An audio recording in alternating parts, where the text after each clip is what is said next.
بسم اللہ الرحمن الرحیم۔ یوم لا ينفع مال ولا بنون الا من اتی اللہ بقلب سلیم۔ پارہ 19 سورہ شعراء، رکوع 5، آیات نمبر 88 تا 104۔ ابراہیم علیہ السلام کی دعا ہے کہ قیامت کے دن جس میں کوئی مال اور نہ نارینہ اولاد فائدہ دے گا ما سوائے اس شخص کے جس کے پاس قلب سلیم ہو، وہ دل جس میں کفر، شرک، نفاق نہ ہو۔ تو ظاہر ہے کہ بروز قیامت مال و اولاد تو کام نہیں آئے گا، کام تو صرف ایمان اور ایمان کے اساس پر اعمال صالحہ آئے گی کام۔ اور دوسری بات یہ ہے کہ ادھر بنون کا لفظ آیا ہے۔ بنون کا اطلاق صرف نارینہ اولاد پر ہوتا ہے، اور ظاہر ہے کہ دنیا میں مشکل حالات میں، مشکل وقت میں نارینہ اولاد سے ہی مدد کی توقع کی جاتی ہے۔ بچیاں تو پیار و محبت بہت کرتی ہے، لیکن ان کے طرف سے جو معاشرتی معاملات ہے، لڑکیاں بہت کم، شاذ و نادر جو ہے وہ اپنے باپ کی مدد کرتی ہے اور خیال رکھتی ہے۔ ظاہر ہے کہ وہ ایک صنف نازک ہے، کمزور جسم کے مالک ہے، اور پھر اس پر کچھ پابندیاں ہے۔ تو اس حوالے سے بچیاں تو باپ کے لاڈلیاں ہوتی ہے اور باپ کے ساتھ بچیوں کا بہت محبت ہوتی ہے، لیکن دنیاوی معاملات میں جہاں جسمانی اعصابی معاملات ہوتے ہیں، جنگ ہوتی ہے، وہاں پر لڑکیاں، بچیاں بہت کم، شاذ و نادر جو ہے مدد کرتی ہے۔ البتہ روتی ہے غریب عورتیں، بچیاں، اور دعائیں کرتی ہے، محبتیں بانٹتی ہے۔ بہرحال اسی وجہ سے بنون کا لفظ لایا۔ دوسری بات یہ ہے کہ قلب سلیم، قلب سلیم کا معنی ہے تندرست دل۔ سیدنا عبداللہ ابن عباس رضی اللہ تعالیٰ عنہما فرماتے ہیں کہ قلب سلیم سے مراد وہ قلب ہے جو کلمہ توحید کی گواہی دے، شرک سے پاک صاف ہو۔ تندرست دل صرف مومن کا ہوتا ہے، کافر کا دل مریض ہوتا ہے۔ فی قلوبہم مرض فزادہم اللہ مرضا۔ اور اگر قلب سلیم ہے تو جسم سالم ہے، ورنہ دل بیکار ہو تو جسم بھی بیکار ہو جاتا ہے۔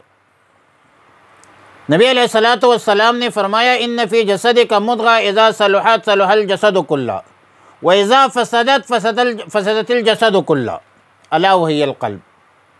آپ کے جسم میں ایک لوتڑا ہے، مضغہ لوتڑے کو کہتے ہیں۔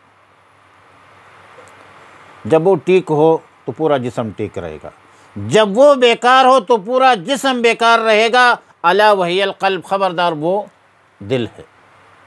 دل کے آئینے میں ہے تصویر یار، جب ذرا گردن جھکا لی دیکھ لی۔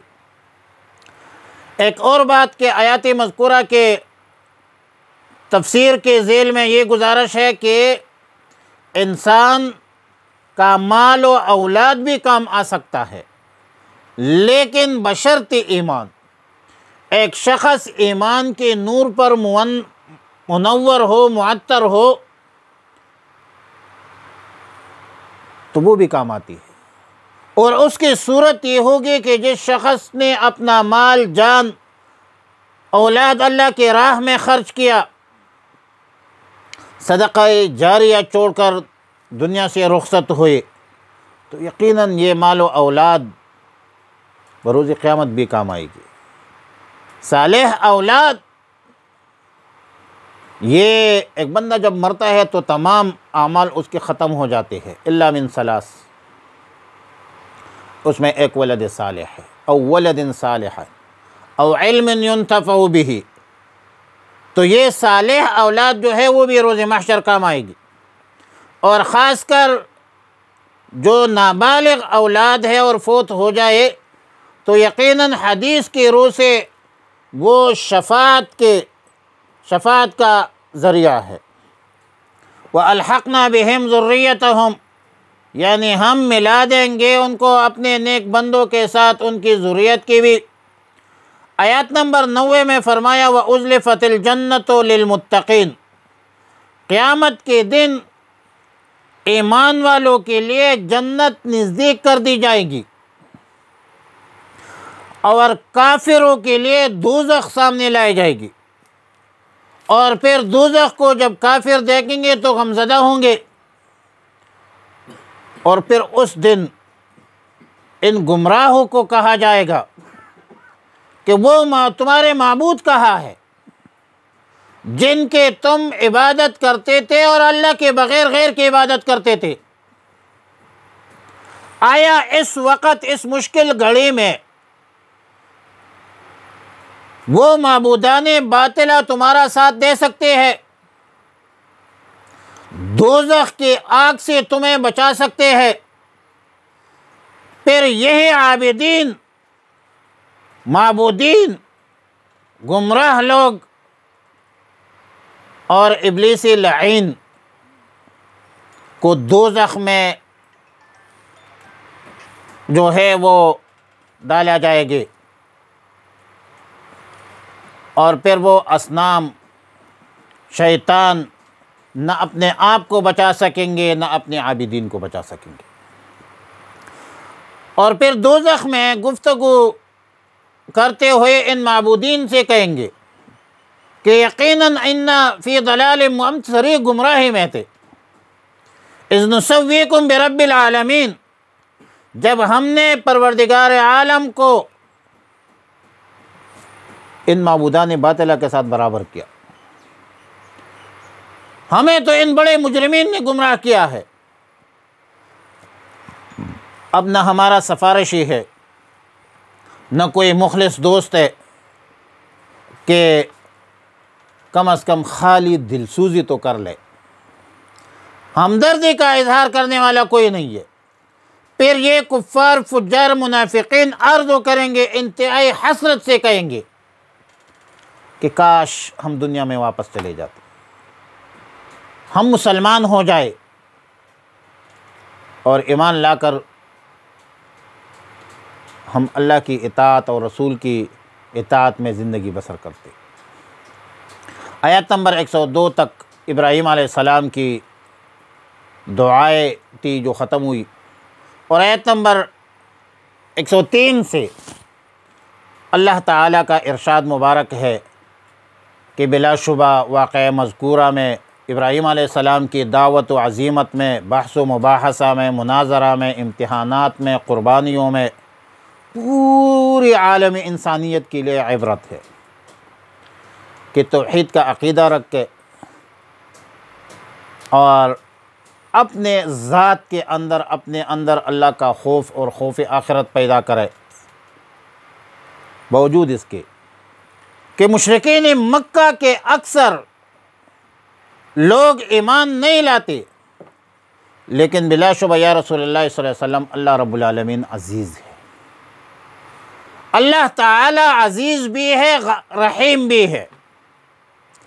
منکرین کے لیے صفت عزیز غلبے کا مظاہرہ کریں گے، اور متبعین کے لیے صفت رحیم کا مظاہرہ ہوگا۔ فرمایا یوم لا ینفع مال ولا بنون، جس دن نفع نہیں دے گا مال اور نہ اولاد، الا من اتی اللہ بقلب سلیم، مگر وہ جو آیا اللہ کے پاس پاک دل سے، پاک دل لے کر آیا۔ وَأُزْلِفَتِ الْجَنَّةُ لِلْمُتَّقِينَ، اور قریب کی جائے گی جنت پرہیزگاروں کے لیے۔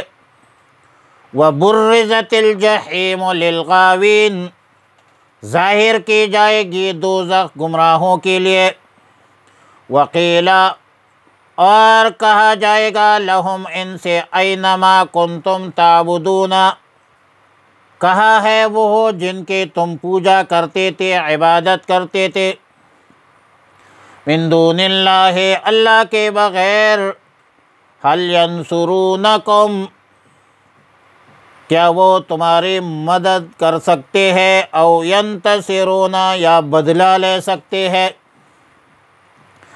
فَكُبْكِبُوا، پس اوندے منہ ڈال دیے جائیں گے، فیہا، اس جنت میں، ہم، وہ، والغاوون، اور سب گمراہ لوگ، وجنود ابلیس اجمعون، شیطان کے لشکر کو بھی سب کے سب، قالوا، وہ کہیں گے، وہم فیہا یختصمون، وہ اس میں جھگڑ رہے ہوں گے، تاللہ، خدا کی قسم، ان کننا لفی ضلال مبین،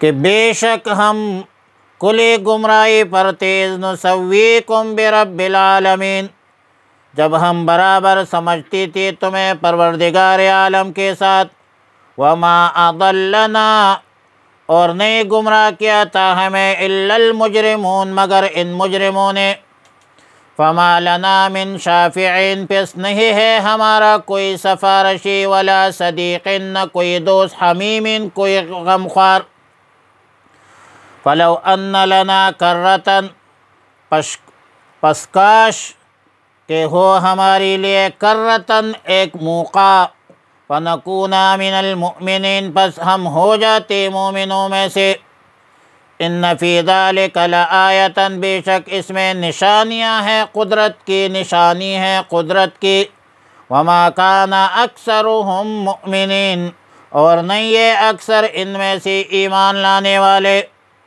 وَإِنَّ رَبَّكَ، اور بے شک تمہارا رب، لَهُوَ الْعَزِيزُ الرَّحِيمُ، بڑا غالب ہے، نہایت رحم کرنے والا ہے۔ وصلی اللہ علی النبی الأمی الکریم وعلی آلہ وأصحابہ اجمعین۔